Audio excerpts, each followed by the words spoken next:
Welcome back, everybody. It is Wednesday with the Jocks of All Trades podcast, which means it's time for Sideline GMs. Kyle, as usual, a pleasure to get all football-y and nerdy with you. What are the teams this week? Well, we have the Dolphins, we have the Chargers, and we have the Colts. Now, all three of these teams pretty darn close to the playoffs. Chargers were that overtime game away from getting to the playoffs, which was very disappointing. It's a weird game. Dolphins started out terribly, but then had a really, really good time the second half of the season. And Brian Flores, why doesn't he have a job? He took them almost to the playoffs. And then the Colts, all they had to do was beat the Jaguars, but they could not do that. Thank you, Carson Wentz. So, without further ado, these are the teams we need to help out. Again, kind of close teams to the playoffs, but they need a few things. So, let's start out with the Dolphins. Let's. They just hired Mike McDaniel, BT Dubs. So, we were going to talk about the head coaching thing, but they hired someone. And while I don't think he is the guy for the job, he is an offensive mind. And I would surmise they need to go offense first, don't you think? Yeah, I would think so. I don't see any reason why they shouldn't go offense first, since there's so many questions on that offense. I'm not even going to look at my notes because I can tell you the run game is non-existent. Gaskin is not going to carry you. We thought, there were some people, I was one of those believers in fantasy, that he might be okay because there's no one else to take his runs from him. But then he just massively underperformed all season. Yeah. Waddle was the only receiver, only consistent receiver. And that's fine. That's why you drafted him, but that's bad. That's all you got. And Gesicki. Yeah. Gesicki was almost one of your better receivers, and Gesicki is no George Kittle or Travis Kelce. So yeah, Kittle. Gesicki is definitely not the blocker that those top tight ends are, but he is a very good receiver. He's a free agent though, so we'll see what happens with him. If he gets out in the open market, he can demand quite a bit, and I'm pretty sure he'd get it from a myriad of teams. Probably. So that's going to be – he had 780 yards, 112 targets, which is crazy for a tight end. He gets the ball a lot. But you're right. Waddle was the only dude, 104 catches this year. Devontae Parker couldn't stay on the field. Obviously, everybody and their brother knew that Will Fuller could not stay on the field. I don't know why they even signed him. He can't stay on the field. He can't play, so I don't know why you have him. And let's talk about those abnormal targets to the tight end. Two other issues. I looked at my notes and I was like, oh, yeah, I could have said that easily. The first one is the precursor to the first problem. They also have not really invested. They remind me of the Seahawks a wee bit because they've not invested in their O-line much at all. And what they do get just doesn't pan out perennially. Yeah. So you want to build a franchise quarterback behind an O-line that can't stop anything. Yeah. Stop me if you've heard that one before. It's not uncommon. Now, I will say Tua has underperformed for where a lot of people thought he should be. But he's going through is this another coaching change for him? Mm-hmm. Yep. So another coaching change, another regime, sorry. No decent O-line in front of him, one weapon. And that's why Gesicki's getting a lot of targets, because who else is he going to throw to as a receiver besides Waddle? So if Waddle's covered, that's it. Yeah, and that's frustrating too to figure out is Tua the problem or not. Well, we don't know for certain. He can stay healthy, right? I think that's a problem.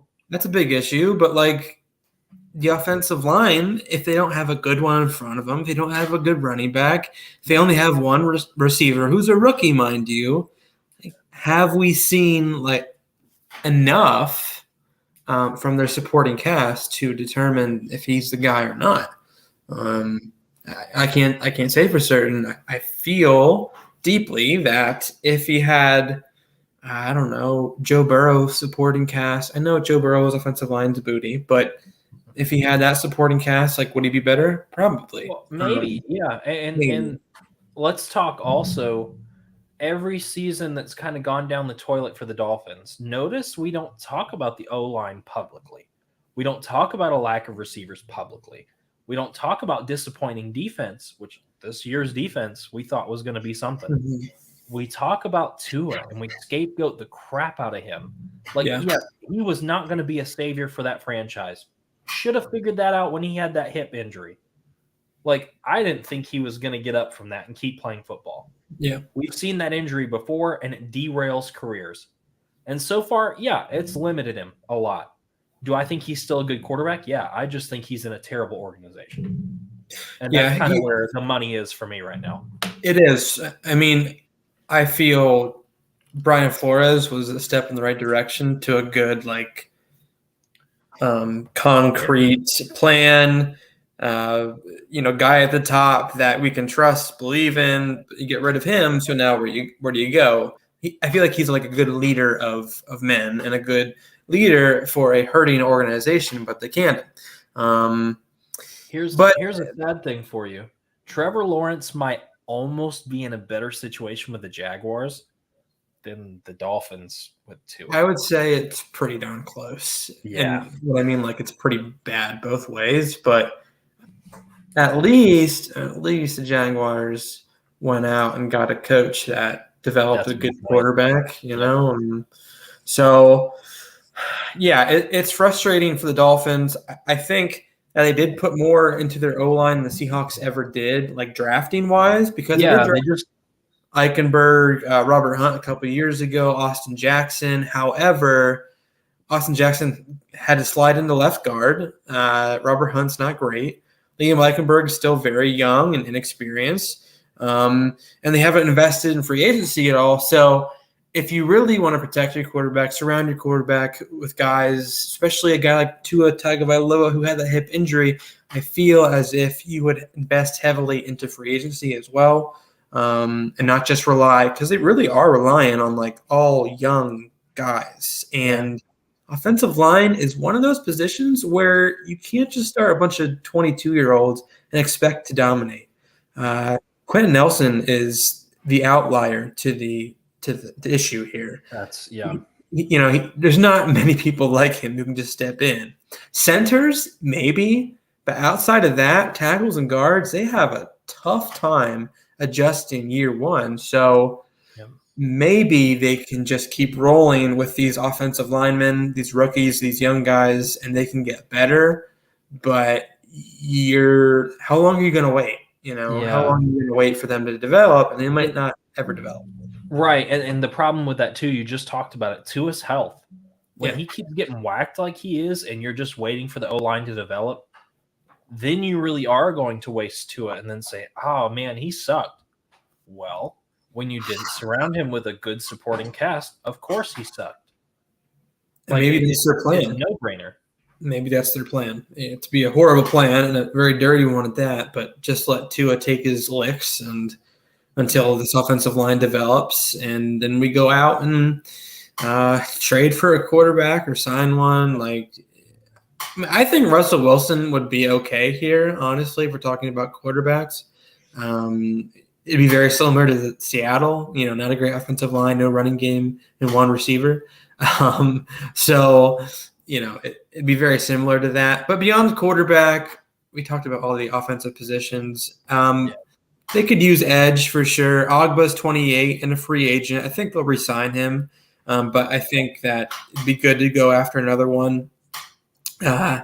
Safety, Eric Rowe is pretty below average. I remember when he was on the Eagles, the Patriots. He's okay, but I feel as you might need another one back there. And then linebacker, Jerome Baker on the inside is very good, very, very fast, but they could use another linebacker as well. So that's just a number of needs for them, mostly on the offensive side of the ball. Yeah, that's been their weakest point for a little while now. Yeah. So their draft picks from 2021, round one, number 6 pick, they took Jalen Waddle. Obviously, that panned out really well for you. But their number 18 pick, Jalen Phillips out of Miami, he just, I don't know. He just didn't impress. He was average. Yeah, I think that I mean I didn't really hear much from his year this year. Like in all honesty, I don't know. There wasn't anybody raving about Jalen Phillips, but if you do go into the stats, he had 8.5 sacks, and you're like, oh, well, that's pretty good for like I didn't hear that at all. No one was raving about Jalen Phillips. So from a stats perspective, that's pretty good. So if you can develop more, I think he's more than fine. He definitely has all the physical tools for sure. But that's pretty good production for your first round pick. Definitely better that's why I kind of rolled with average. Like average is pretty good. However, it's dumb that we heard more from their round 2 pick, the safety Javon Holland out of Oregon, than we did about Jalen Phillips. But, Javon Holland I heard quite a bit about. Oh, yeah. A lot of people are raving about him. I saw a lot of big hits from him this year. He did have 2.5 sacks as well. He played 16 games. Pretty good. Yeah, pretty good. 2 interceptions, 3 fumble recoveries, 2 forced fumbles, 69 total tackles. So he seems like the kind of guy that will cement himself back there for sure. Oh, yeah. He should be a stud for them. Yeah, and then Liam Eichenberg also, again, we just talked about him a little bit, but kind of adjusting to the NFL. I think he'll cement himself, that left tackle. How good can he be? I don't know. Then the rest of their picks were just pretty much nothing. But if you can get 4 solid starters out of your first 4 picks, that's a good draft, in my opinion. It is. So that's good. So hopefully they can draft well again. Let's look at the guys that they could possibly draft this year. Let's do that. So I'm going to take that away so we can see.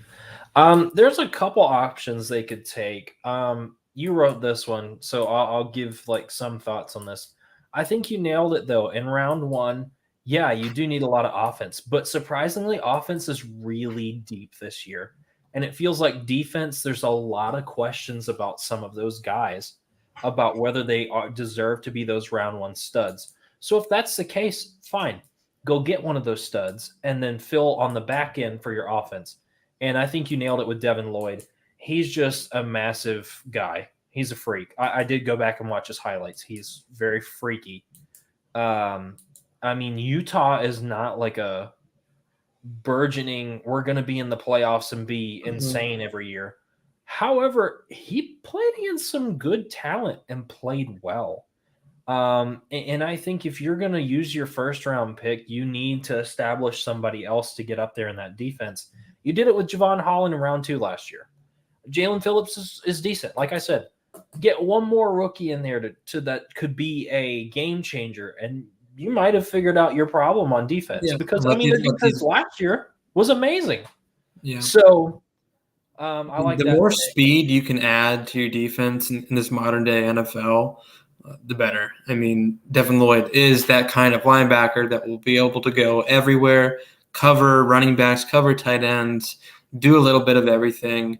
I just think the more the merrier if you have fast linebackers that know how to cover, know how to play the ball, and know how to tackle. And then the 2 receivers we have here, Dotson, I think, first to second round. And Tolbert's really rising up the ranks. Funny enough, Jalen Tolbert, I've been playing that NCAA franchise, and he was on my team. But 6'3", about 200 pounds. He's not the fastest guy in the world. But I think as a number 2 receiver, he'd provide depth, but more importantly, he'd provide consistency to that outside receiver room, which they so desperately need.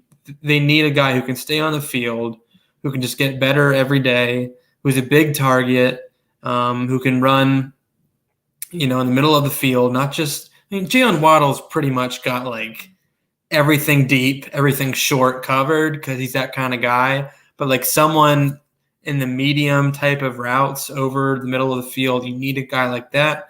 And I think Tolbert could do that for him. And they could wait to the second, maybe even third round to get him so they don't have to spend, a bunch of capital on another first-round receiver because they might not want to since they just got Waddle at 6 last year. So let's see. And then Zion Johnson as well, guard from Boston College. Like we said, the interior of their O-line is pretty horrid. Zion Johnson, from what I've heard, is one of those guys that can step in right away and play. Like, I know tackles, guards have a rough time, but if there's anybody in this class, they said it'd probably be him that could step in right away and play day one. So they could go that guy as well if they don't want to spend the money in free agency. Yeah. Yeah. How do you feel about Malik Willis to the Dolphins? Do you think that's too similar to Tua, or? No, I think it's kind of the opposite thinking. After the Senior Bowl, you're going to hate this. Malik Willis is my number one quarterback going into the draft. You put it up there, and I wish we could have talked about it Monday. I do think Kenny Pickett is overrated. I think people are falling in love with him because he's that prototypical white mobile quarterback. Like, fantastic. That's great. But Malik Willis, although he didn't play at as high of a level as everyone else, I mean, he's pretty explosive. He's one of those quarterbacks that can make things happen. Mm-hmm. And that I've found is more important. If you can't get the insane talent like the Patrick Mahomes or the Justin Herberts of the world, I would prefer to have somebody that can make plays, somebody that's smart in the pocket. Is he going to try a little hard? Yeah, we saw that in evidence in the back half of his season where he had a bunch of turnovers. But, that's coachable. That's coachable. You can't coach Kenny Pickett into saying, hey, man, I need you to do more. Not going to happen. It's easier to take a QB and say, hey, man, just learn to know when to throw the ball away. Learn to just take the check down. So I don't think it's similar to Tua. He's very different in his own right. He is one of those actual dual threat quarterbacks, and I like him.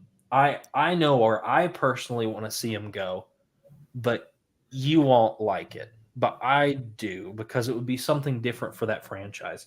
So when we get to that team, I'll talk about it and I'll put it up there. Yeah. However, I like it. I do. Malik Willis, to me, even if you watch him for that little tidbit in the Senior Bowl, you're right. He is very explosive. He has all those physical tools that you want.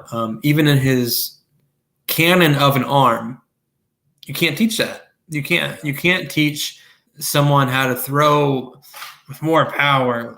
It really doesn't happen that often. You just have it or you don't sometimes.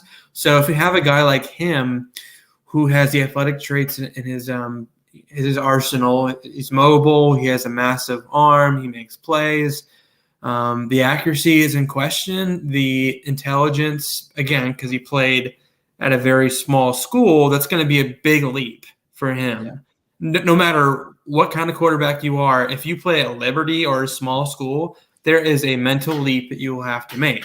So, can he make it? I hope he does. I don't know, how smart he is, but he seems – if you play football, probably smart. So, it depends how fast he can get there with his mental leap. But from the physical side of things, he has everything that you want. And if you can hone in those things, if you can hone in how to process plays faster, how to get a little bit more accurate, because I think that's possible due to mechanics, he could be the guy in this draft. He really could. Because there isn't any other quarterback like him in this class. And it's safe to say there weren't many quarterbacks like him since Lamar Jackson, just in terms of overall speed and athleticism. So you're in my brain now. Yep. It's going to be a project for sure. It is, but it's a good project.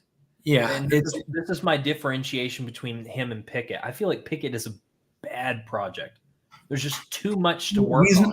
He's not going to – I just think he's not going to get, much better, No, and they said They said he's very full of himself and doesn't like coaching. I'm like, that right there, buddy, is pushing you to the QB4 for me in this draft. His floor is higher than Malik Willis's is, but his ceiling's not as high. So, yeah, it'll be interesting to see what kind of teams want Malik Willis. Because if it's a horrible team, I feel bad for him because he might have to step on the field right away. But if it's in a good situation, he has time to develop a little bit. So the Dolphins, yeah. I'll spoil it for you. I think Pittsburgh is the destination for Malik Willis. But here's the weirdness. It would have to be so different from what they've built for years and years and years and years. It would take a leap of faith to take him. But can you imagine an option style offense with Malik Willis and Najee Harris together? Yeah. Unstoppable. It would be what the Ravens are trying to do. But the Ravens have never brought in a running back of that caliber. And even Malik Willis, he's got that big arm. You've got good receivers there. He works for both sides of the offense. Like, that would be a good spot for him. It's all about how they tailor the offense to him. Yeah, and I think, too, that could be a good spot. I think the Steelers will be too scared to draft him. I think they'll go after a veteran. Carson Strong. Or a more prototypical, more – like, they're not going to go for a guy – I mean, after 20 years or whatever it was in Big Ben, like, will they deviate from that? I don't know. Will they go someone so anti-Ben Roethlisberger? Look at their success the past, let's try 6 years, even 6 years of the Big Ben experiment has been bad. Like, you realize now that you have to change everything that offense is about because it didn't work. It just got to the point where it did not work. Even if Ben didn't want to retire this season, he should have left. Yeah. So Washington, I feel like Washington would be a good spot for Malik Willis too, just because Heineke could stay in there for like half the season or hopefully the whole season and just be average. They have a decent, it could get better, but a decent offensive line, a running game that they rely on, pretty good receivers, and then a defense that hopefully – doesn't have that horrible year like it did last year, but can take a step forward and be better. And I just feel the Commanders hate saying that. I know. If the Titans weren't so devoted to Ryan Tannehill, I would have said that would have been a good spot for him. I like that too because really Tannehill doesn't do much. He doesn't. Nope. He doesn't. He can't really win you a game on his back. He can't do that. And really, from him, all they want to see is don't turn the ball over and make some plays. Malik Willis can make plays. He can hand the ball off to Derrick Henry, and they can do so much more. Like you said, with the Steelers offense, with Najee Harris, well, they can do read option. They could do all those type of quarterback runs, a la Lamar Jackson, but with Derrick Henry. Ravens have never had Derrick Henry. So I like that. Yeah, that's good. I thought you might. All right. So was there anything else you wanted to cover on the Dolphins before we move on? Sorry. Just that I think they have like $75 million in cap space. So if they want to go out and get something, they got the money to do it. So they should. Yep. I'm with you on that. All right. Well, this one's a little close to home for me. Been down there a couple times, gotten to see some of their preseason stuff. So I thought I have a decent idea of what Indianapolis is and what they're kind of going through. Dude, they need a lot. Like, yeah, they were close to the playoffs, but it was more through willpower named Jonathan Taylor than it was excellent play throughout the season. For God's sake, they lost to the Seahawks week 1. So if that just puts into perspective this kind of Colts team that was just kind of all season. I'll just walk through everything. Honestly, offense and defense. There's no one side that just needs help. Their offensive line is kind of deteriorating, which is sad because they did have a really good line. Eric Fisher, that didn't quite pay off. Not what they expected. Mark Lewinsky is a free agent.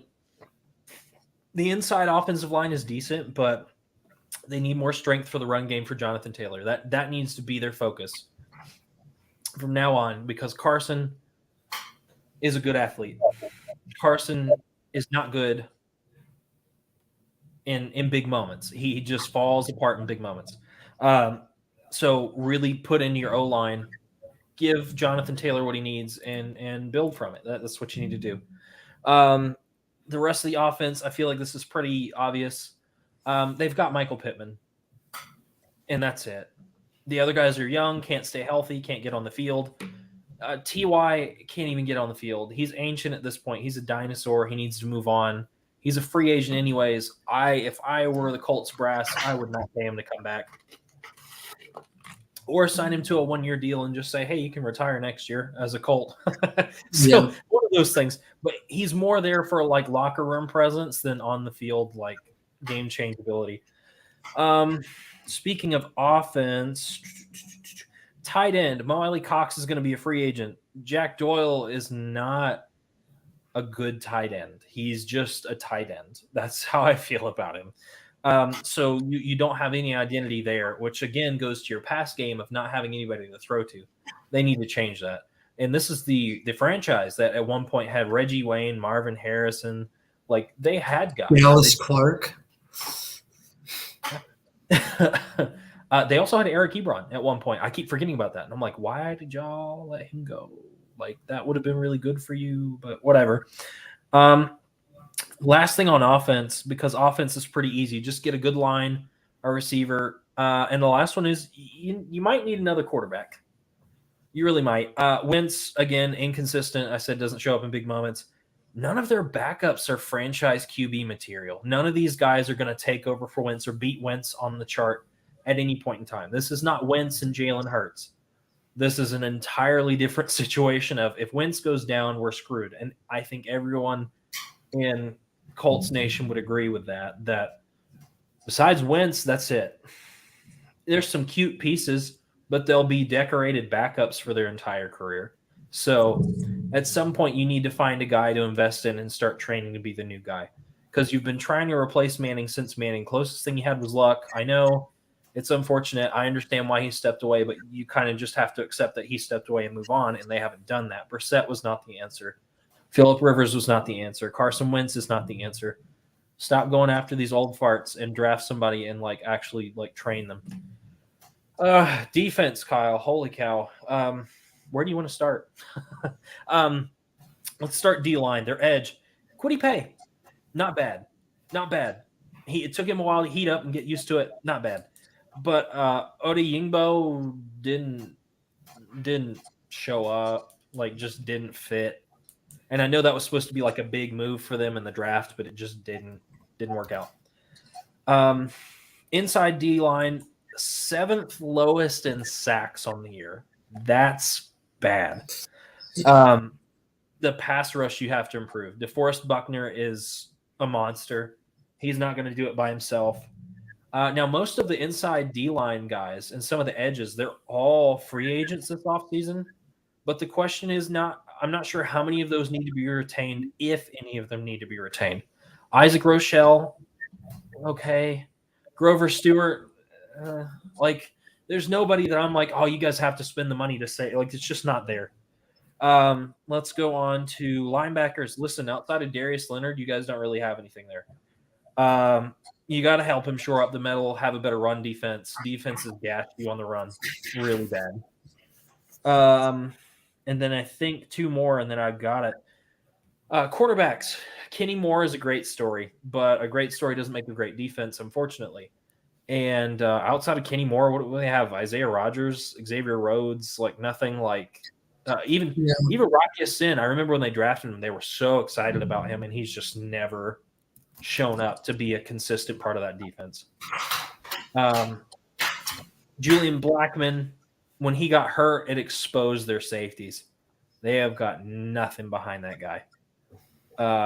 So there was very little pressure on the outside in zone coverages, so they got blasted on the outside, a la the Buccaneers game, where they ran it up the middle with Fournette all game, and then finally when Brady needed to ice the game, he could just throw it to the outside to Mike Evans or Chris Godwin, and that's it. They can't stop it. So the Colts need a lot.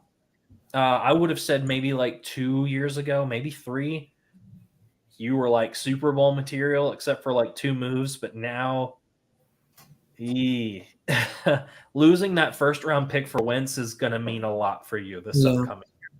I think they have a lot of good players. I just don't think they do. have many great players Star besides JT, Quentin Nelson, maybe Ryan Kelly if he can stay healthy, DeForest Buckner, Darius Leonard. I mean, what I'm saying that sounds like a lot, but beyond those guys, you don't really have much. Like if you have an elite rotational pieces is what they don't have.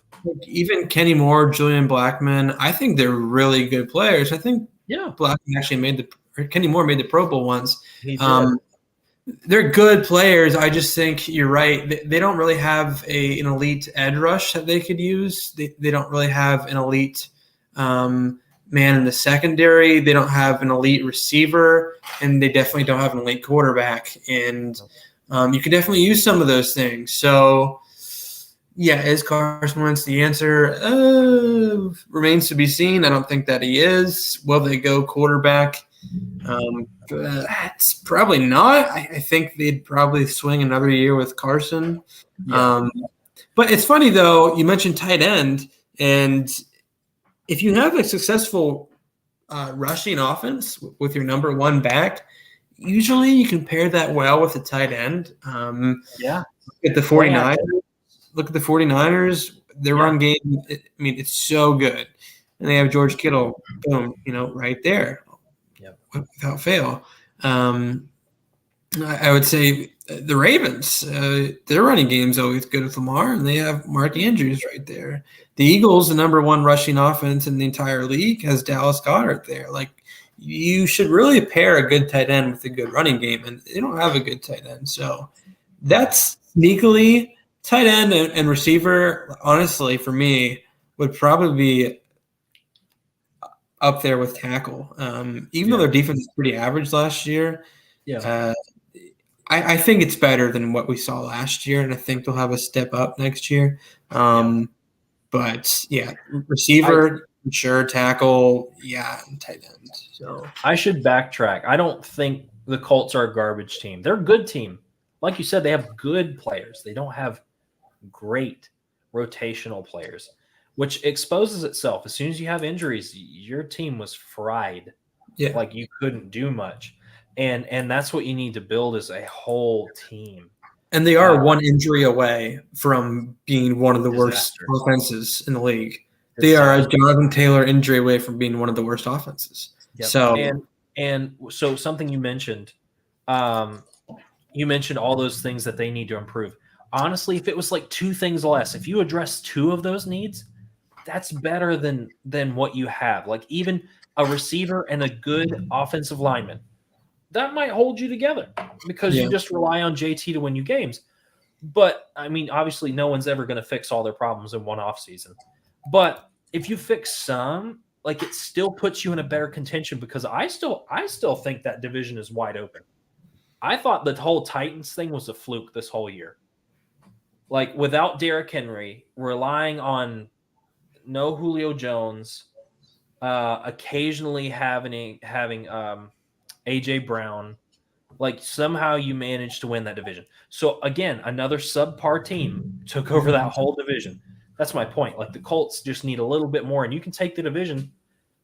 You might still get spanked in the playoffs, but at least you can get to the playoffs and have a shot. So I don't know. I think they're close. And if you look at their draft picks from 2021, Kwity Paye, like you said, I think he had a good year. He kind of fell to them, and I knew as Kwity Paye fell to the Colts, they wouldn't pass him. They love their edge rushers. Yeah. But you're right, Dale Odeyingbo played in 6 games this year, didn't do anything. Kylan Granson had like 100 yards on the year. Sam Ellinger's a backup. Michael Straken, I remember hearing about him in the preseason. Definitely an interesting kind of receiver, the prototypical kind of guy you want, but really didn't get on the field, do much. Will Fries, nothing. I don't really know much about Sean Davis. And if I don't know much about Sean Davis, it probably means he didn't do much. So right now, pretty bad draft, in my opinion. So what? Oh yeah, Sean Davis got cut. So not a good draft. And this year, you're right, they don't have their first round pick.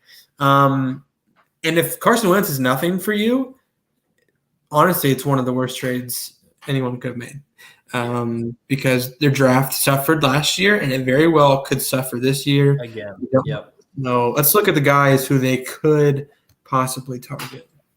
You got it. So let me take the Colts away so we can see. So this one was fun. I liked reading through this. I made one change only because I think that person will not be around in round one, and I added a player. David Bell, spot on. They're not going to get those number one guys, obviously, because they're not in the first round anyways. So that leaves them with a lot of interesting choices in round two. And I think those first three guys could be options that could last around three, but I would scoop them in round two if they're there. David Bell, speedy guy. That's what they need. Pittman's more of a wide receiver one than more of a slot guy. But David Bell, there's your slot receiver. And we all know how important slot receivers are in the NFL. So David Bell maybe could fit that. Is he a little small? Sure. But I think he'll make up for it with his big play ability and being able to really, really run routes super well. Yeah, he's a good route runner. Very good runs. I honestly think he could probably play most wide receiver positions. So no matter where you put him, I think he'll succeed. Which begs the question: why isn't he in round one? I don't know. Like I think because he played at Purdue. That's why. Yeah, I think he's probably good enough. He's honestly, we talk about Garrett Wilson, Chris Olave, Jahan Dotson, all Big Ten receivers, but David Bell could easily wind up being the best one from that group. Agreed. Trevor Penning right there. I put that there because I don't think Petit Frere is going to make it to the second round. I really don't. And from what I've seen, I don't even know if Trevor Penning. I think he should. Because he's from Northern Iowa. He will. Yeah, he should. To me, he's so raw, and from a small school, like he's played against really tiny guys, and he's massive. It's easy to look good when you're playing against guys half your size. So yeah, I think that's what's going to scare teams from taking him in the first round. Yeah. Christian Harris, he may be a day three guy. He is. He's really good. He's a big guy. He just has a nose for getting the football, getting in space, making those nice tackles. And that might be a priority for some teams. So I don't know if he's a round two or round three guy. The rest of these guys could easily go round 4 or 5, which is why I thought, okay, this would be a better back half. Sam Howell, yeah, he's interesting. He changed his whole game this year. He actually started running and did really good once he got on the ground and got going. But he struggles, like he tries for the big play too much. And I get that. You played for North Carolina. You're not playing for exactly a blue blood college team. And you're going to do what you can to extend the play, win the game. I get that. But to go, what did they go 6-6 on the year? 6-7, I guess, because they lost to South Carolina. That's not what people thought for like the dark horse Heisman candidate. I get it. Yeah, you lost all your weapons. You lost your running backs. I get it. But we still, I guess, should have seen more if you really are all that. So, again, another project quarterback. But he does have, again, he has a good arm. He's got a pretty good IQ in terms of being able to read the defense and adjust. It's just that, like, turnover difference that is really going to kill him. Listen, the Colts like those speedy, rangy kind of cornerbacks. And immediately all I could think of was a smaller guy that would go later, Darion Kendrick from Georgia. He wasn't the star of their defense, but boy, he sure came up when they needed it. And I think that would fit like the Colts MO, their whole motto, like everything they're about. Like, we are not going to be the Patriots, but we're going to be that team that's rangy, that's hungry, that wants to fight, that wants to play hard. Why not take one of Smart's kids? Like Smart, that whole Georgia team has existed on being that team that has to prove something, has to be there. And I think it would be a really good fit, especially opposite Kenny Moore. And then I'll leave Josh Paschal to you. I know some of him, but not like enough. Deion Kendrick actually played at Clemson before he transferred to Georgia. Yeah. I'd very much like him. We look at the Georgia corners last year that came out. I mean, Eric Stokes had a pretty good year for the Packers. And I believe there was another – Tyson Campbell also played for the Jaguars and do terribly. So if they can keep producing these corners, these secondary pieces, then for me it's more trustworthy that you can go grab one in round 2 or round 3 and he could play. Josh Paschal, I think, is the kind of guy that the Colts like from their edge rushers. He's a bit of a tweener, and that means like he could play edge. He could probably play a little bit of a D tackle on passing downs and slide in there and rush the passer. 6'3", 278. What is that? A little too small for a D tackle, a little too big for a true edge rusher. So kind of those tweeners that they like. Kwity Paye, a little bit of a tweener. Deo Dingbo, whatever, a little bit of a tweener. They like those kind of guys. Bingo, whatever his name is. Bingo is his name. We don't know. We don't care. He sucks. But he's a tweener, and I think you mentioned their pass rush is horrible. Well, then they're going to try to end that. They definitely are. And if not round 2, Paschal should probably go round 3. That could be a nice pickup for them. So I agree. They just have to change colors because he went to Kentucky. So blue and white. Right. That works. Let's go ahead. I have to fix something, but I promise I'm paying attention. Let's go ahead and start talking about the Chargers because I feel like they're in a really interesting spot in just like everything. Yeah, they should have been better this year, in all honesty. They started out incredibly hot and cooled down. Should have beaten the Raiders. They were disappointing to me. A lot of good pieces, but just disappointing. Rashawn Slater killed it this year. He was their first overall pick. Just absolutely elite this year. People now, if you go back to last year, I mean, people are kicking themselves, shooting themselves. Like, why did we pass on Rashawn Slater? I don't know, because he was darn good this year. He was a good story for them this year. Did very, very well. Asante Samuel Jr. did very well for them this year. That was a surprise. Josh Palmer played pretty well for them coming in late last year,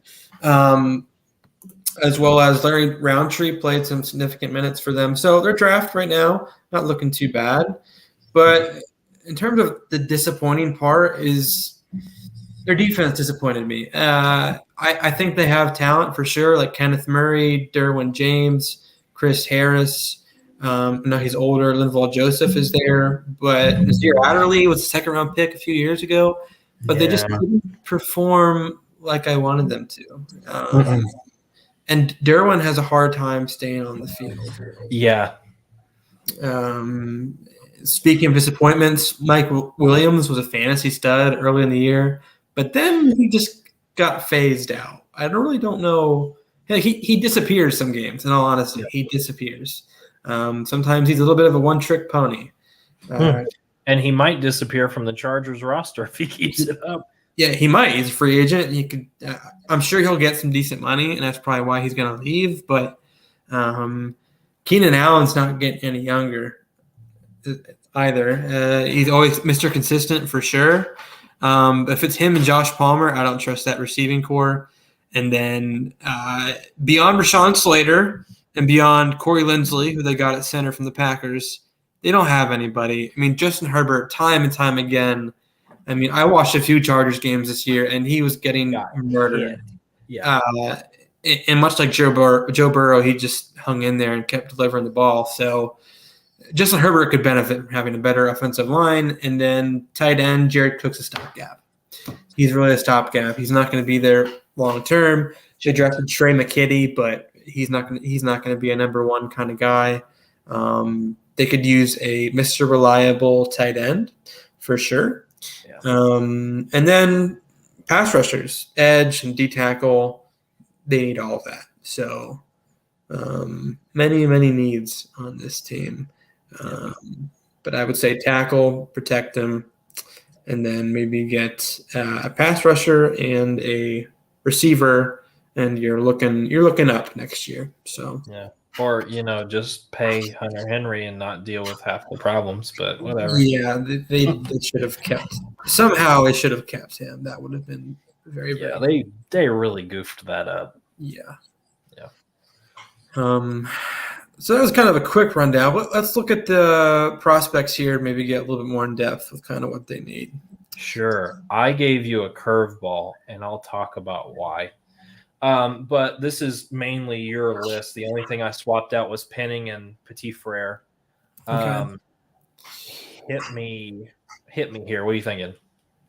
Well, tight ends at the bottom, what I'm looking at right now, are both attractive, I think.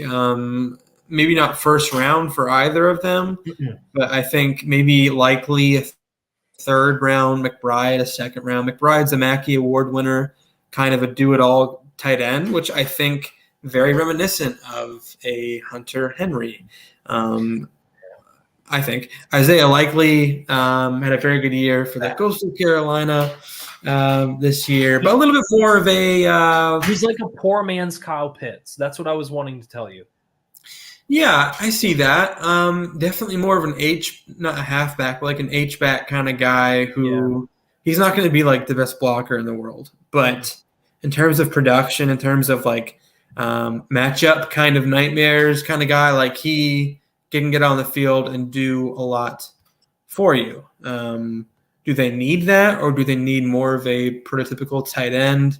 It remains to be seen what they like. I think they could use both. So and I think if you look at what Pitts did, I was a Pitts doubter from day one when they said Falcons. I'm like, that ain't gonna work. However, he kind of made it work. That speedier tight end, you don't have to rely on the blocking; you rely on the playmaking. That's why I knew why you put Trey McBride. But I was like, you could either go Likely or McBride. You just want to help. You have to pick whether you want to invest in Eckler at this point or Herbert. And depending on where they want to put it, because you said it, for a dominant run game, you need that big tight end. So it could be Trey McBride. However, Kyle Pitts lit up that passing game with a really below average Matt Ryan. So maybe you go Isaiah Likely and you go for that guy that can line up as another receiver who is speedy enough and big enough to break through everybody. So I thought I'd throw that in there as the curveball. And you're right. Both of these guys are late round picks that could be steals. So I don't know. And I think the way their offense is designed right now, it lends me to believe it's more likely is the fit is because Eckler is not the kind of running back where you're just going to rely on him 25 games, run it down the gut. He's not that kind of guy.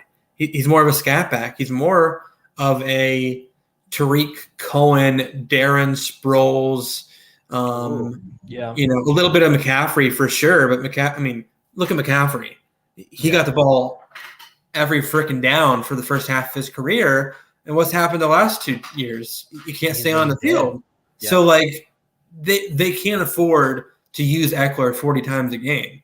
They're going to be more of a pass-happy offense, as they should. It's just like if you're going to be more of a pass-happy offense, you better get a tackle on the other side for Justin Herbert so he can stand upright. And I think Nicholas Petit Frere could do that on the other side. I think he could easily play right tackle. I don't think he's good enough right now to play left tackle. And Rashawn Slater's got that on lockdown for sure. A little bit of a project for sure, but I think more talent than any other guy they have, no doubt. Ahmad Gardner, Tariq Woolen, Andrew Booth, all very big physical corners. Tariq Woolen's kind of come out of nowhere. Measured at 6'3" at the Senior Bowl, I believe. Very tall, very, very long. I think he could sneak up into round 3, round 2 even. Yeah. And then DeMarvin Leal, I think he's really fallen quite a bit. Earlier in the year, he was pegged as like a top 10, top 15 pick. And now I see him, again, who knows what happens on draft day, but it seems like he's going to fall to the second round, which is frightening. So Some of these guys can definitely be had in. I feel like all of these guys are very. I don't know if they're first or second. Besides maybe Andrew Booth, I think he'll probably go first round, and Ahmad Gardner. But the rest of them, I don't know. Which is good. Like you could wait and get those guys. Like this is what I liked when I looked at this with the Chargers. I'm like, you don't have to rush and grab a specific guy in the first. No, you See could. what falls to you. You could trade down, and I think they probably should trade down. I would. I think it's the first time we mentioned that about a team trading down, but they should because, again, you're right. They're no rush. They're not in win now mode. You're going to have to pay Justin Herbert a buttload of money soon anyway. So why not trade down, get some more picks, get some depth? Like you don't just need one thing. You need a tight end. You need probably 2 offensive linemen. You could use a whole bunch of defensive linemen. There's a lot of needs on this team. I just think Justin Herbert is kind of masking those needs right now. But yeah, he is. Like even Keenan Allen, he's not getting any younger, man. Like he's getting up there. So secretly they have a lot of needs. It's just Justin Herbert's out of his mind crazy, and I think that's masking a lot of that. So yeah, if I were them, I'd probably look to trade down, and you can still probably get one of these guys here. Maybe pick up a 3rd rounder, get your tight end in the 3rd round. Just pick up more pieces for them. I would look at receiver too. I didn't put it on here, but I think Treylon Burks would be excellent with them. Yeah. He's like Mike Williams build, but he's 10 times faster. So someone else that I had in mind for that like Mike Williams type of receiver, if that's what they like, honestly, John Mechie. Mechie is that kind of like Mike Williams, big bodied guy. Is he gonna like explode down the field? No, but he's got good hands. He's a good route runner. So I mean, you don't need that explosive guy. You've got Keenan Allen. You've already got that. You don't need the speedy guy. You've got Josh Palmer. He kind of showed that. You need that I can make a play and help you kind of guy. And honestly, Mechie was not as explosive as Judy or Waddle or Julio. Or actually, he's more closer to Julio than he is to the big speedy guys. So not saying he's the same talent level as Julio. Absolutely not. But somebody you can get later. Like I think the name of the game for the Chargers is pick late. So yeah, and Jameson Williams too. We'll see where he falls, but if you can snag him in the 2nd round due to his injury, I think that would be a good fit as well. Yeah. Just so they have a legitimate threat on the outside, because Keenan Allen's more of a slot guy. Josh Palmer is he's still young, and he's definitely not a stud yet. Like they need a dangerous person on the outside, or even a reliable one. I think Mechie could fit that. I think Williams could fit that. I think Treylon Burks could fit that. So a lot of needs for the Chargers, but again, they have Justin Herbert. So you get them one receiver, you get them a tackle, and then they'll be right back in it next year. So yeah, and I think you have a good point with that. I think. I was just going to say. Go ahead. I was going to say they have $68 million next year, so that's pretty good. Lots of money to do whatever they want. So they should be fine. Which was the point I was going to make. I was going to say, even if they don't get what they need in the draft, you got all that money. Yeah. So we were on the same point there. That's good. Yeah.